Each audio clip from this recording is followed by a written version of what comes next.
So today we will study Britain cabinet. Britain में मंत्रिमंडल के बारे में आज हम पढ़ेंगे। मंत्रिमंडल का गठन। तो मंत्रिमंडल का गठन कैसे होता है ये पढ़ते हैं। तो जो मंत्रिमंडल के गठन की प्रक्रिया प्रधानमंत्री की नियुक्ति से स्टार्ट होगा। मतलब जो मंत्रिमंडल स्टार्ट सबसे पहले प्रधानमंत्री की नियुक्ति होती है। फिर प्रधानमंत्री जो होता है वो मंत्रिमंडल के अन्य जितने भी मंत्री होंगे उनको उनकी सूची बनाता है और फिर वो सम्राट को दे देता है। फिर सम्राट उसको नियुक्त कर देता है। फिर अन्य मंत्रियों की नियुक्ति सम्राट के द्वारा प्रधानमंत्री के परामर्श के आधार पर। मंत्रिमंडल के सदस्य को संसद का सदस्य होना अनिवार्य है। मतलब कि जो मंत्रिमंडल के सदस्य हैं या तो उनको संसद का सदस्य होना पड़ेगा, चाहे चाहे लॉर्ड सभा के हो या फिर कॉमन सभा के। मंत्रिमंडल की संख्या निश्चित करना, विभागों का वितरण पीएम का कार्य। मतलब प्रधानमंत्री का ये कार्य है कि वो मंत्रिमंडल की संख्या निश्चित करे और उनके विभागों का वितरण करे। ये सारा कार्य प्रधानमंत्री का होता है। मंत्रिमंडल में कौन सा विभाग कौन से व्यक्ति को दिया जाएगा, कौन सा विभाग दिया जाएगा, ये सारा निर्णय जो होता है वो प्रधानमंत्री करता है। फिर कुछ मंत्रिमंडल के जो सदस्य होते हैं वो लॉर्ड सभा के भी सदस्य होते हैं। मतलब जो कुछ मंत्रिमंडल के जो सदस्य होंगे वो लॉर्ड सभा के भी सदस्य होते हैं। प्रधानमंत्री, वित्त मंत्री, गृह मंत्री कॉमन सभा से होंगे। और मंत्रिमंडल केवल कॉमन सभा के प्रति उत्तरदायी होता है। मतलब जो मंत्रिमंडल है वो केवल कॉमन सभा के प्रति उत्तरदायी रहेगा। जो जो पुराने मंत्रिमंडल में रहे हैं और जो सक्रिय हों। मतलब मंत्रिमंडल में वो सदस्य होंगे जो पुराने मंत्रिमंडल में रह चुके हों और जो सक्रिय हों और जो स्वस्थ हों और जो मंत्री पद पाने के लिए इच्छुक हो। और वह सदस्य जो सदन में प्रभावशाली हों। मतलब जिनको जिनको मंत्रिमंडल में अगर हम लेंगे तो उससे मंत्रिमंडल थोड़ा ज़्यादा प्रभावशाली होगा। और जो नवयुवक हों। मतलब कि मतलब जो जवान लोग, मतलब जवान युवक हों, उनको भी मंत्रिमंडल पद में लिया जाता है। तो ऐसे मंत्रियों को ही मंत्रिमंडल में लिया जाता है। और ये सारा चीज़ पहले प्रधानमंत्री ये सारे चीज़ मंत्रिमंडल में कौन सा मंत्री रहेगा ये सब चुन लेता है और फिर उसकी सूची बनाकर सम्राट को दे देता है और फिर सम्राट उसको नियुक्त कर देता है। अब मंत्रिमंडल का आकार जो 1979 से मंत्रिमंडल जो है उसमें बराबर 21 से 22 मंत्री रहे हैं। ठीक है, तो मंत्रिमंडल में टोटल 21 से 22 मंत्री रहते हैं 1979 के अनुसार। मंत्रिमंडल की कार्य पद्धति। तो मंत्रिमंडल की कार्य पद्धति के बारे में स्टार्ट करते हैं। तो सम्राट जॉर्ज प्रथम के समय से सम्राट मंत्रिमंडल की बैठक में भाग नहीं लेता, जो मंत्रिमंडल पद्धति का सिद्धांत है। मतलब ये कि जो सम्राट जॉर्ज प्रथम है उसके समय से ना जो सम्राट है वो मंत्रिमंडल की जो बैठक होगी उसमें भाग नहीं लेता और उसमें अध्यक्षता भी नहीं करता है। और इसका बैठक का सभापतित्व पीएम करता है। मतलब जो मंत्रिमंडल होता है उसकी बैठक का जो सभापतित्व होगा वो प्रधानमंत्री करता है। और प्रधानमंत्री आवश्यकता अनुसार बैठक बुला सकता है। मतलब जो मंत्रिमंडल की बैठक होगी वो प्रधानमंत्री अपनी आवश्यकता अनुसार बुलाता है।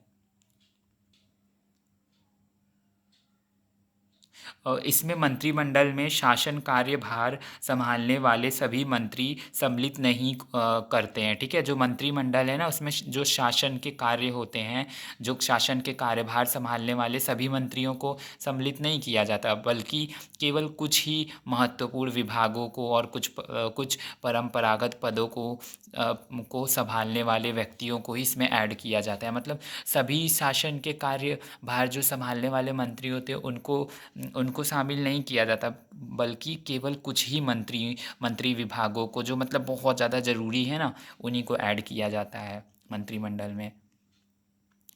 इंग्लैंड, स्कॉटलैंड, वेल्स, आयरलैंड सभी को मंत्रिमंडल में उचित प्रतिनिधित्व प्राप्त है।